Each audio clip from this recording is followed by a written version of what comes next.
Viral ngayon ang anak at apo ng isang French crypto boss matapos mahuli cam kung paano nila matapang na nalusutan ang apat na kidnapper sa Paris.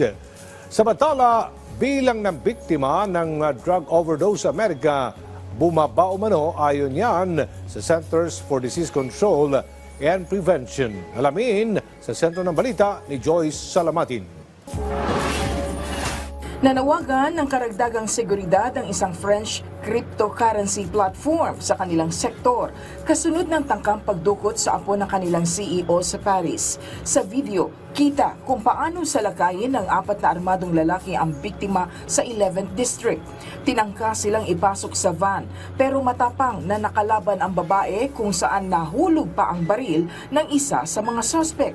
Dahil sa sigawan, napilitang tumakas ang mga suspect sakay ng van na na-recover malapit sa lugar.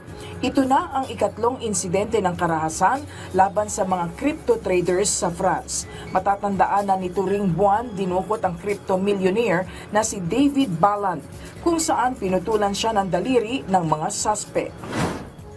Bumaba ng halos 27% ang bilang ng namatay sa drug overdose sa Amerika noong 2024. Batay sa datos ng US Centers for Disease Control and Prevention, nasa higit 80,000 ang overdose death case noong isang taon.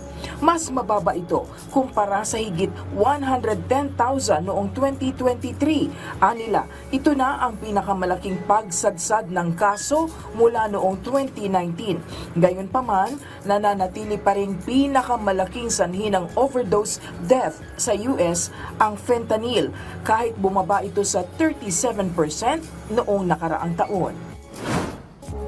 Sa Venezuela, naging emosyonal ang pagtatagpo ng mag-ina na isang taong nawalay sa isa't isa. Ito ay matapos maiwan sa Amerika ang 2 taong gulang na si May Kelly Antonella Espinoza Bernal noong ipa-deport ng US ang mga magulang niyang migrante.